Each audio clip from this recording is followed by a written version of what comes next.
Vamos lá, então, bom dia, ficar registrado aqui. Bom dia, quem for chegando depois, já vai se localizando aqui, que nós estamos trabalhando hoje.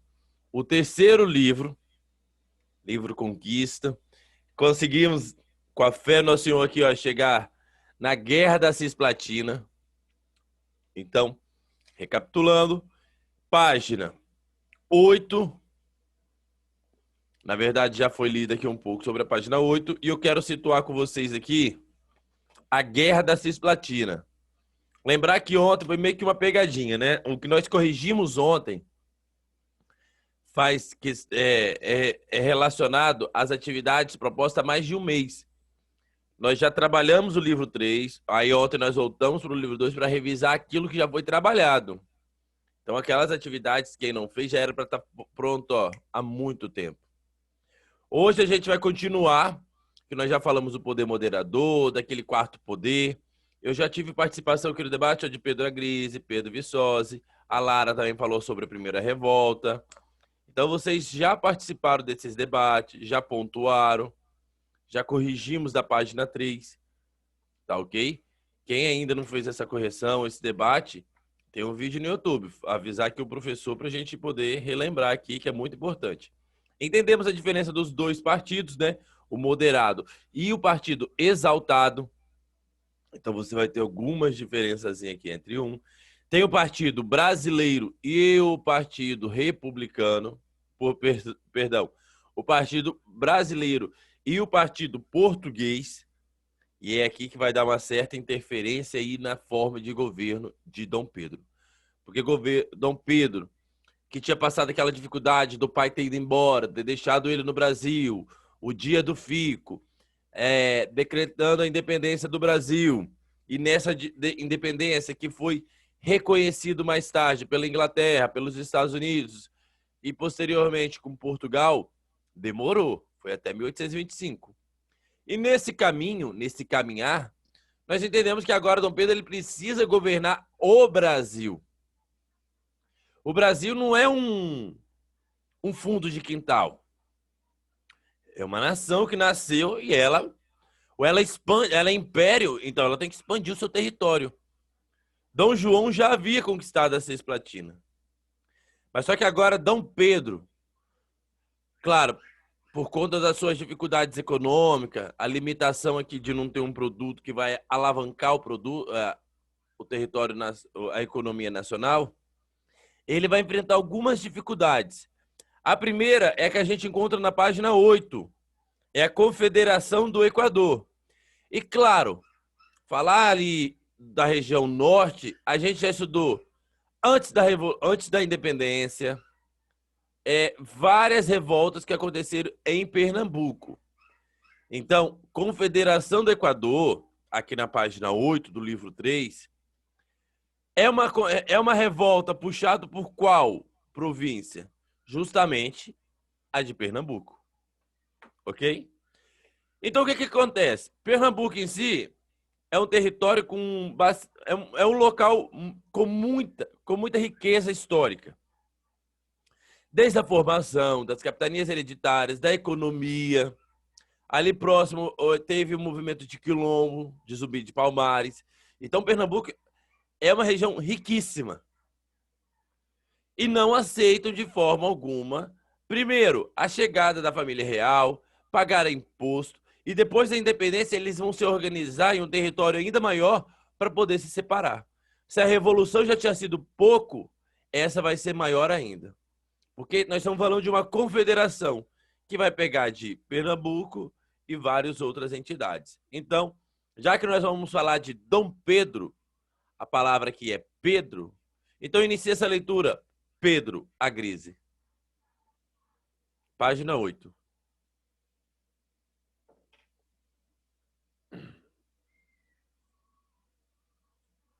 Tá bom, tio. Calma aí.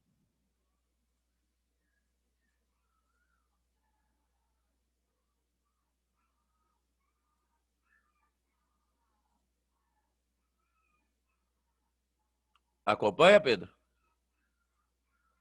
Ô, tio, calma aí que eu tô abrindo aqui no livro. Rapidinho. Aqui, a página 8. Quem puder iniciar a leitura, eu agradeço, pessoal. É o que, tio? Para ler as revoltas? Página 8, Confederação do Equador. Tá. Pernambuco já havia sido palco de outros conflitos contra o autoritarismo real. No início do século XVIII, na Guerra dos Mascates, o senhor de engenho lutaram contra a política de aumento de impostos.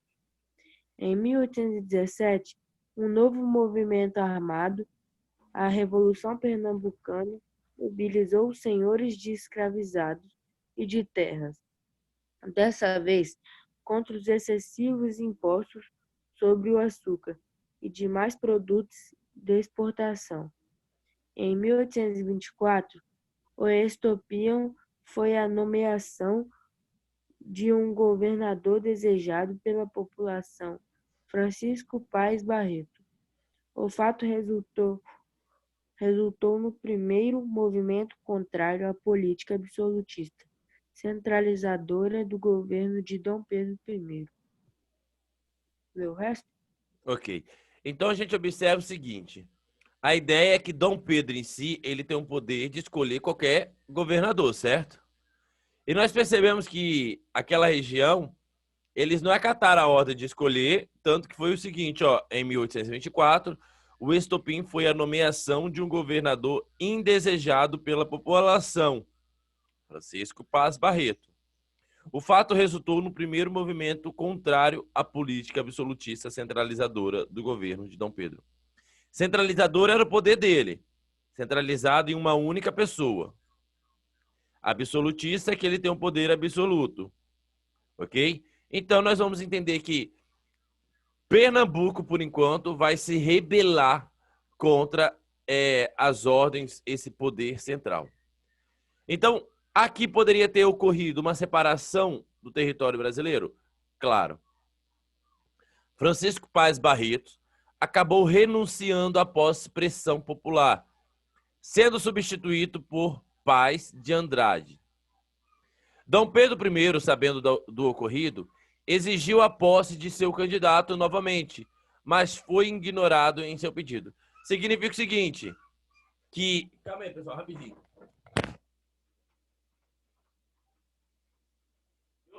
Sai daí.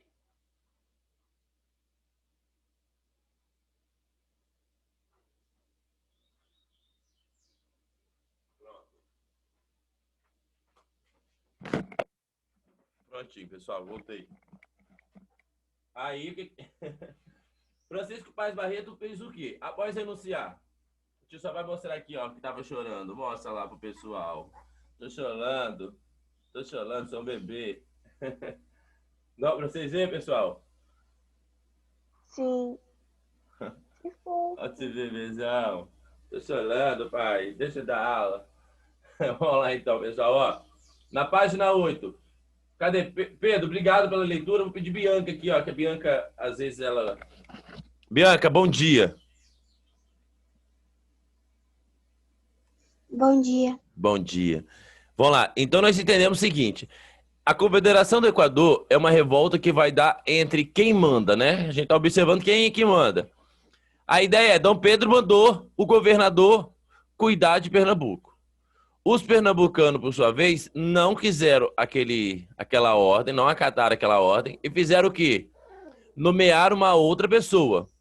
Dom Pedro, insatisfeito, mandou aquele que ele tinha mandado assumir novamente. Então vamos ver o que acontece. Continua aí, Bianca, fazendo favor. Francisco Paz Barreto acabou renunciando após pressão popular, sendo substituído por quem?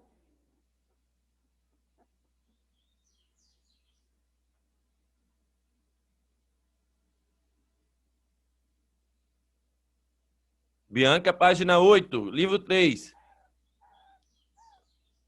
Sendo substituído por...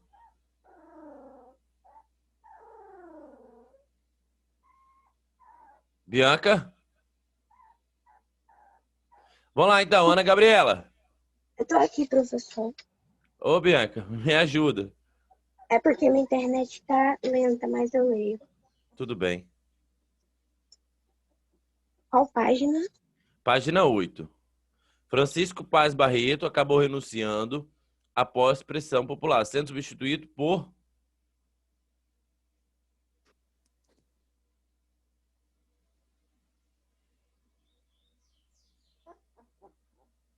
Francisco Pares Barreto acabou renunciando após a pressão popular, sendo substituído por Pães de Andrade.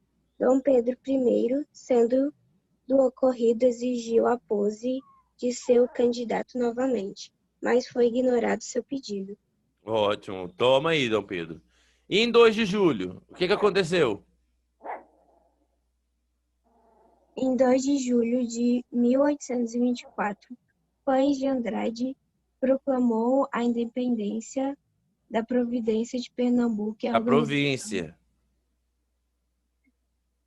a organização Confederação do Equador teve início. O objetivo dos integrantes do movimento era reunir as províncias do Norte e do Nordeste do Brasil em uma república representativa, a federativa nos moldes estadunidenses.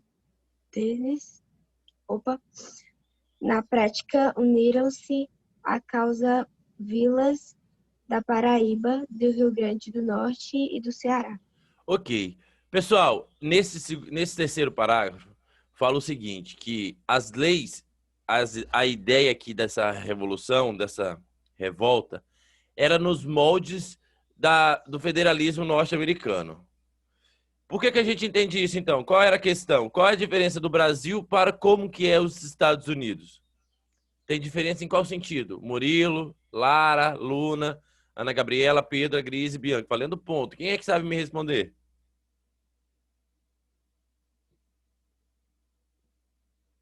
Por exemplo, De novo, professor, não entendi.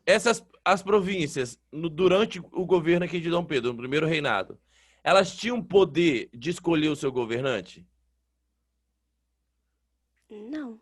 Não. Acho que não. Hoje, por exemplo, hoje, 2020, aqui o Espírito Santo, é nós, eleitores, que elegemos o governador ou é o presidente que bota o governador aqui?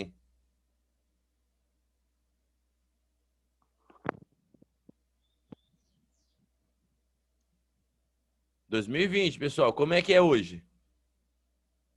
É nós. A gente. Nós que votamos e elegemos o governador, prefeito, vereador. Nós escolhemos tudo. Ok. Então a questão é, a revolta naquela época era justamente por que Dom Pedro, que já vem cobrar muito imposto aqui de Pernambuco, agora quer colocar um português. Alguém que é da confiança dele vai vir aqui justamente governar contra os interesses pernambucanos e a favor de Dom Pedro. Então esses revoltosos, a crítica deles está mais do que justa. A gente observa que essa revolta ela tem sentido. E qual é o sentido? De eleger um governante local que vai governar para quem? Para o povo local, principalmente para os pernambucanos. Porém, esse movimento é maior, porque ele vai embarcar Pernambuco e várias outras, como Vilas da Paraíba, cadê o Vinícius? Do Rio Grande do Norte e do Ceará. Então, caso tivesse sido sucesso, missão cumprida aqui, eles não fariam parte hoje do território brasileiro. Seria um outro país, aí uma outra nação. Ok, não vai dar certo, já sabemos aqui também que não dá certo, vai continuar defendendo a escravidão, tudo mais. Lê o último parágrafo, os penúltimo parágrafo. Murilo Adami. A reação do governo imperial foi qual?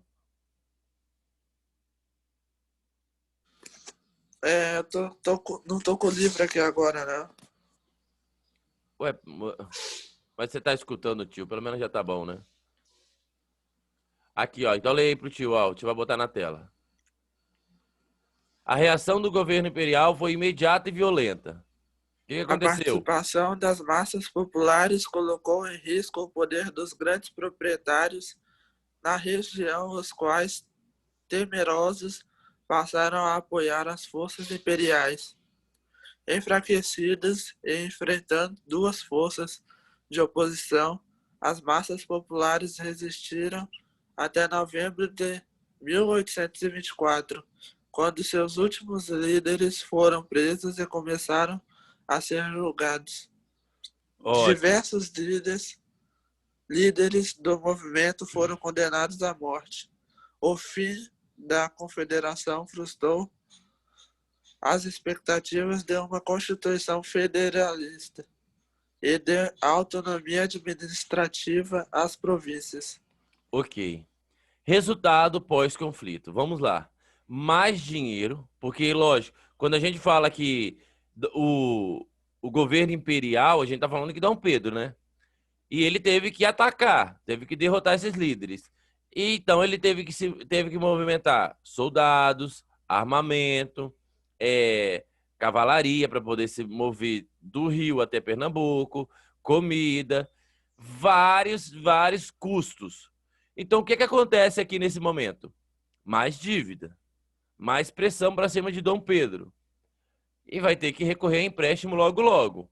Então, nessa batalha, Dom Pedro saiu vitorioso. Por mais que as críticas fossem justas, no final Dom Pedro saiu vitorioso. Então, da revolta aqui da Confederação do Equador, coloquem ali pelo menos um resuminho do lado, né, pessoal? Vitória de Dom Pedro, o Império venceu, a crítica era de separação. Os apontamentos que o tio pede é botar o nome do tópico e explicar o que aconteceu. Então, show. Fora a Confederação do Equador, nós vamos falar já aqui da Guerra da Cisplatina. Cisplatina, vocês sabem onde é que fica hoje? Hoje em dia, o que é Cisplatina?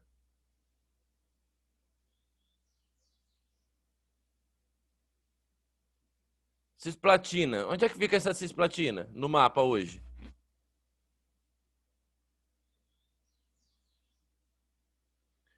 Oitavo ano, me ajuda. Guerra da Cisplatina. Onde que a gente encontra essa Cisplatina no mapa? Deus. Na Argentina? Quase. Mais uma chance. No Uruguai. Uruguai. Quem foi que falou, Bianca? Eu, Ana Gabriela. Ana Gabriela. Muito bom, Ana. É Uruguai. Tá até aqui na página 10, ó. Vocês vão observar, ó, a região da Cisplatina, Montevidéu. Buenos Aires é Argentina, ó. Já tem a linha que tá dividindo o Buenos Aires. Então, o nosso Uruguai, que já foi nosso Uruguai, hoje é um país aí, ó, livre, independente do Brasil. Com a graça e glória do nosso Senhor. Ok. Aqui nós já fizemos esse Organizando a História, né? Da página 10. Temos aí a Confederação do Equador teve como estopim a indicação de um governador indesejado pela população? Claro que sim. A insatisfação na província pernambucana envolvia diversos fatores: a política autoritária de Dom Pedro, a dissolução da Assembleia Constituinte e o favorecimento aos portugueses dado pelo imperador. Também é verdadeiro, claro. A eclosão do conflito levou à proclamação de uma república autônoma e à formação de confederação com todas as províncias. Claro que não, né, pessoal? Não chegamos a tanto. O governo formado pelos revoltosos foi bem sucedido e resistiu por alguns anos às investidas de Dom Pedro I, tornando-se exemplo de resistência republicana no país. E aí, essa é verdadeira ou falsa? Tô na 10, hein? O governo formado pelos revoltosos foi bem sucedido e resultou por alguns anos as investidas de Dom Pedro, tornando-se exemplo de resistência republicana no país. Verdadeiro ou falso?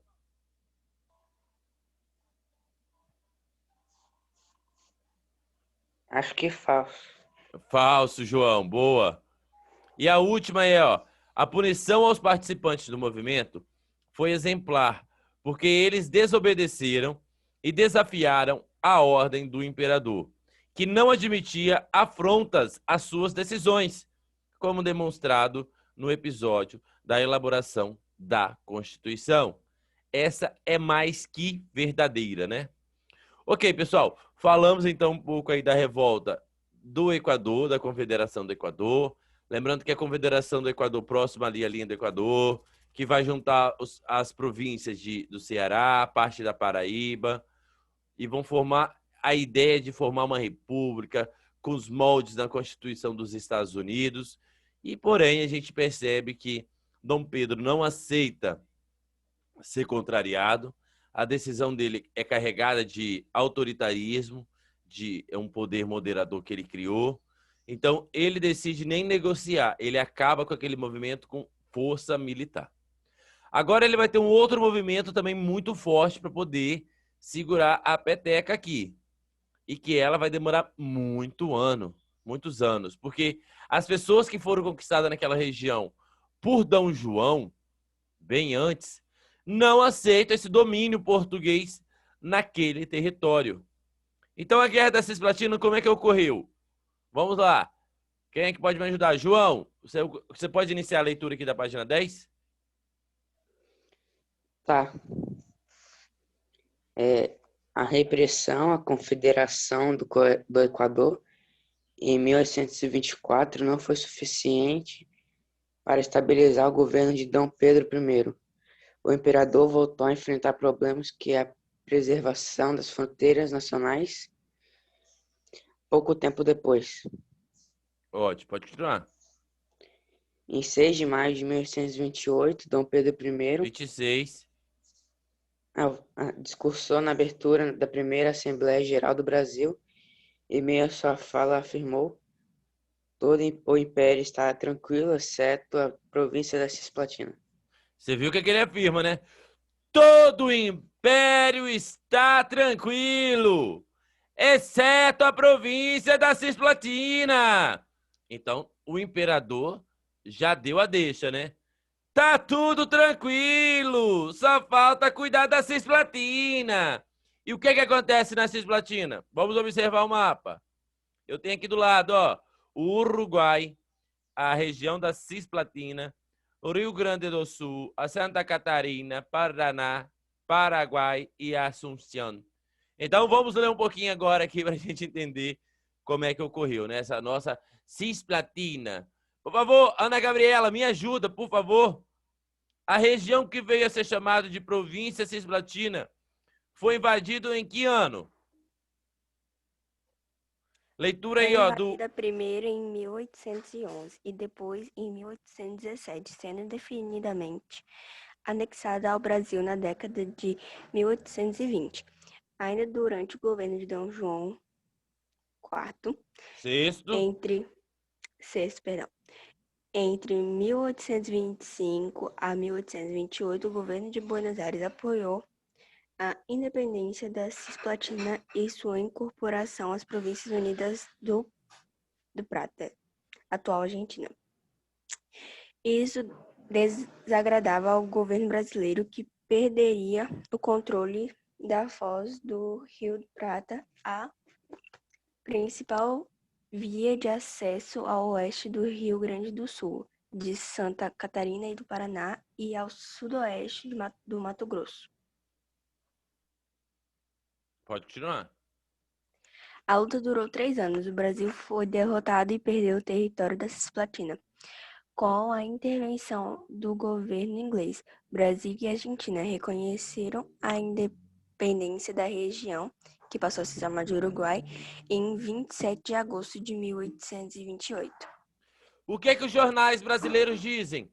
Derrota! Imperador não consegue conquistar seu território. Vexame internacional. O Brasil é humilhado. O Brasil está indo a ladeira abaixo. Os jornais crucificaram Dom Pedro.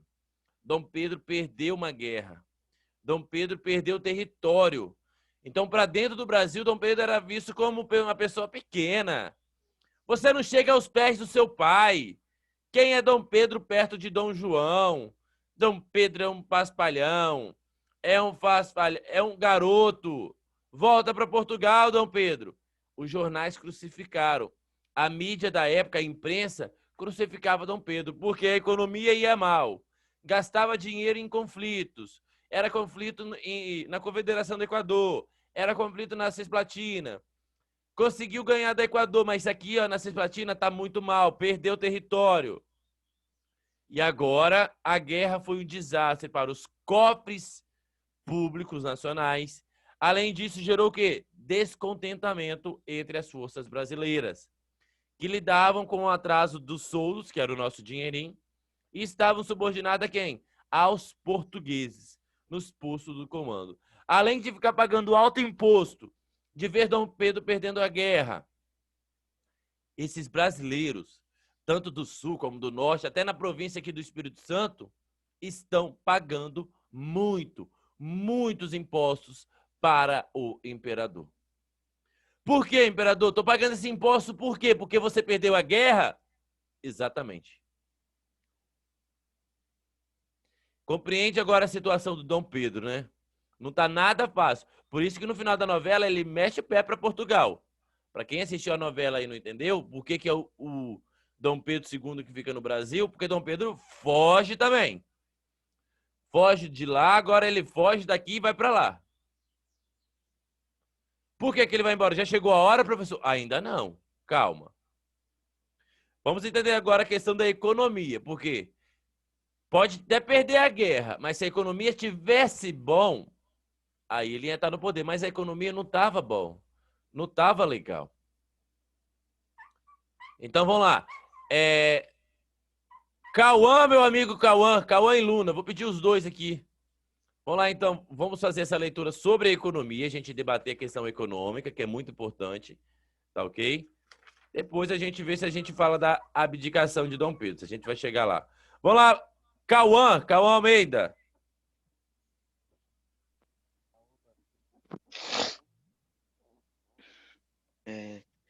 Se no final do século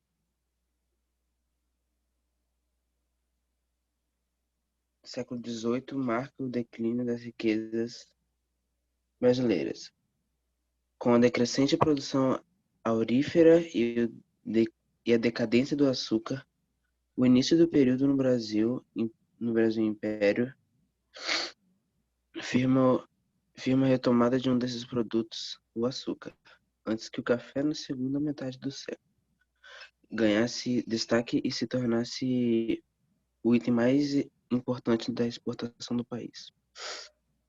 Vai lá, Luna, leia a notícia para nós. E é Francisco Luna, hein? Ó a coincidência. Francisco Luna. Vai, Luna. Nas últimas décadas do século XVIII, ocorreram um declínio de mineração aurífera e diamantífera Aurífera. no interior central do Brasil, enquanto a economia açucareira enfrentava a concorrência dos produtos franceses e britânicos nas Antilhas. O impacto imediato do declínio de São Domingos, uma economia dominante em Vocês têm que várias lavar o áreas. rosto, tomar um cafezinho, hein? Você acordou, Luna? Luna? Cadê a Luna? Luna? Oi? Você tomou um cafezinho? Não. Deixa eu ler aqui, ó.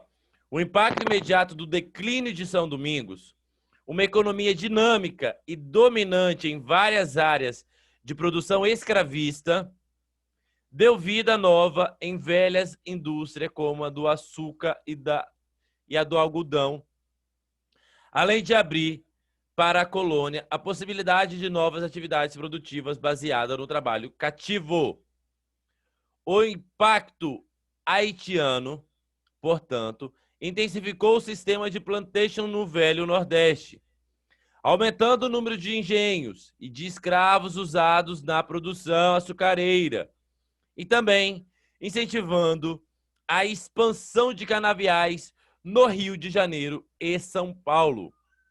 A produção aumentou tão firmemente ao longo das décadas que o Brasil voltou a ocupar posição de destaque como produtor mundial, com 15% da produção global.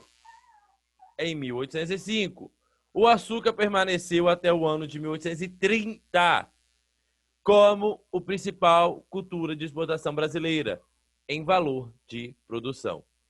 Então a gente lembra que antes do açúcar, que aqui é só um respirar, né? Achar que o açúcar tá bom, mas não tá. Porque lembrando que antes do açúcar, nós já tivemos o auge do açúcar, lá no início do século XVII.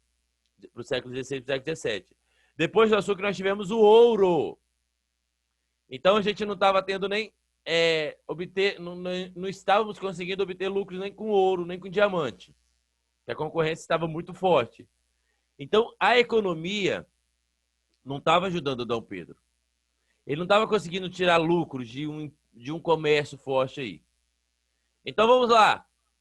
Luna, agora sim. Não é coincidência que a década de 1830 tenha sido o ápice do tráfico negreiro.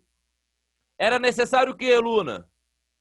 Mão de obra para atender o crescente demanda de açucareiros. A produção de açúcar chegou a 40 mil toneladas na década de 1820 e 70 mil na década seguinte. O aumento na produção não ocorreu em razão de inovação de tecnologia, Tecnológica. mas sim pelo aumento de números de engenheiros e pela expansão de produção para áreas de cultivo. A Bahia era o local de maior destaque, os maiores engenheiros do país na época, sendo responsável sozinha pela exportação de metade de tudo a produção açucareira brasileira. Continuar? Sim. Mas o Brasil não vivia apenas para o mercado externo. Havia um amplo de intensos mercados no interior interno, que colocava a província no contato. O Rio Grande do Sul comercializava gado, moares, cavalos e charques para o Rio de Janeiro e Salvador, consumindo o açúcar, aguardente, fumo, azeite, café e outros itens. Santa Catarina enviava óleo de baleia para o Rio de Janeiro. Em Sorocaba também ocorria intenso mercado de moares, enquanto se desenvolvia a produção açucareira. Na região amazônica, por sua vez, incursos eram feitos para negociar com os índios. Os produtos deles obtidos eram revividos em Belém. No sul do Maranhão e Piauí desenvolveram um comércio com o Ceará, baseado na criação de gado. É preciso lembrar que ainda... Continuar? Pode continuar. É preciso lembrar que ainda que o mercado interno lidava com os produtos expostos, principalmente na Inglaterra, que tinha vantagem de alfandegaria, e a razão disso... E em razão disso que impunham uma concorrência praticamente desleal. Ótimo. Então nós falamos aqui como que era a economia nas províncias, tá ok? O que a gente tem aqui como uma economia forte. Falamos hoje das guerras aqui do conflito da Cisplatina e também da Confederação do Equador. Olha o nosso assunto hoje. Então o que vai acontecer aqui, pessoal? Terminando a aula, vocês vão ter uns 20 minutinhos. Dá oi ali pro pessoal. Fala assim, vocês têm 20 minutinhos, tá? 20 minutinhos para fazer um resuminho. Então, vocês vão fazer esses apontamentos, primeiro da Confederação do Equador, depois da revolta aqui da Cisplatina, da Guerra da Cisplatina, e falar depois, por último, sobre a economia, tá bom? Então, vocês vão fazer apontamento com esses 3 tópicos, tirar foto e enviar para o professor validar os pontinhos de vocês. Tá bom, pessoal? Dá tchau pro 8º ano. 8º ano, acabou, tá? Pessoal, acabou, tá, pessoal? Até semana que vem, terça-feira. Mas eu quero hoje, hein? Me envia hoje esses apontamentos para eu te hoje registrar essas notas. Que tá quase fechando os pontos de 9 pontos de participação, pessoal. Tá bom. Deu para entender? Apontamento Deu de para quê? entender sim, professor. Valeu. Sim. Oi, Cauã. Não tô falando que deu pra entender. Ok. Até semana Então, que vem. enviar só esses apontamentos, ok? As guerras e a economia. Hoje, hein, pessoal? Não vai me mandar sexta-feira, não. Hoje. Tá. Tchau, pessoal. Tchau. Tchau. Tchau, PBB. Tchau. Tchau.